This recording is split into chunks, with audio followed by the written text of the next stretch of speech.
wood crafts, blankets, all kinds of different crafts people do. That's an art form in itself, all the crafts.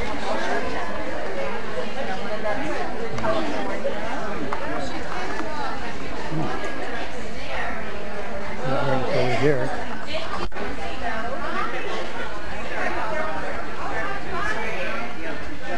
As you see, I've learned from the camera. I'll let you pronounce your last name then. What's your last name?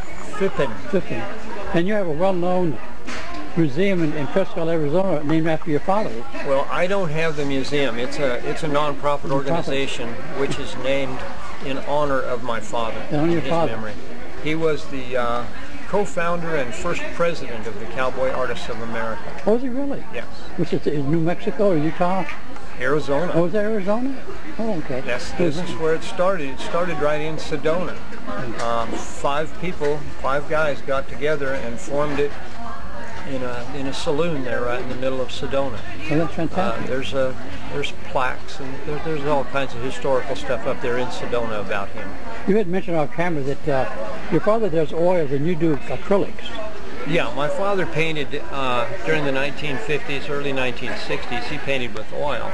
Acrylic was kind of a new medium at that time. Yeah, it's kind of a more a brilliant color, acrylics. I started. Well, they use the same exact pigments. It's just a different carrying medium. A different carrying? Wow. So the difference is oil.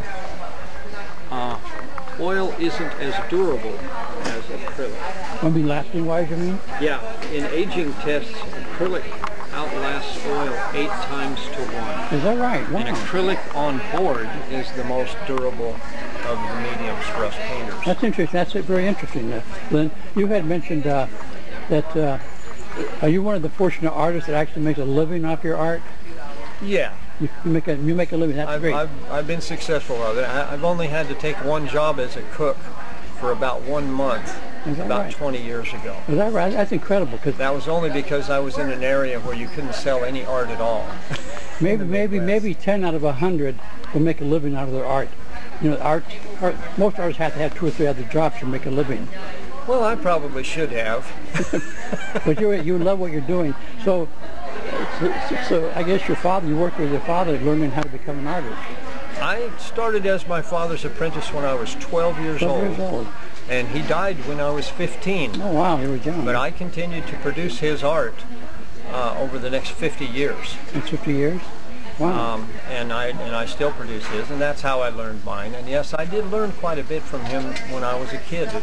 I grew up with it, so a lot of what I know, I remember little snippets of things that he showed me and taught me when I was a kid. When you were a kid, yes, right. He does a real nice portraits here also, huh? He's a very good artist. So he's recognized as one of the great cowboy artists probably in the country. Oh yes, he was among the top 3. The top 3, really? Yeah, the top 3 break down to Russell, Remington, and PHIPPEN. Yeah, I know Russell a little bit. Well, Russell painted the Northwest cowboy. Yeah. Remington painted the military, and PHIPPEN painted the Southwest cowboy. Southwest? That's the history of Western art. So imagine maybe some of his art's a little bit pricey, or oh yes, sought after. yeah, not as pricey as say Russell, but then Russell's work. There were books written about Russell way back. Russell's work wasn't worth much of anything until after the books were written. So now a Russell painting might be worth $20 million. PHIPPEN painting would range possibly between $50,000 and $250,000. That's very nice. Yeah. One for one painting. But there were only around 300 PHIPPEN paintings made. So, of those, most of those have been locked up in private collections. The rest are in museums. Well, I imagine a lot of them in your home. No. No? You don't have some of your father's stuff? That was 50 years ago. Yeah, I guess it wasn't. I was just a kid. He probably sold them, or so. Oh yeah, he sold all of his work. There was very little left for the family at the time of his death. The family has gone back and bought some and traded for some paintings. there is a big collection in the PHIPPEN Museum. You'll have to check it out. Yeah. Well, Lynn, before I go here, I want to ask you if you want to give out a phone number or email address or anything here before I let you go.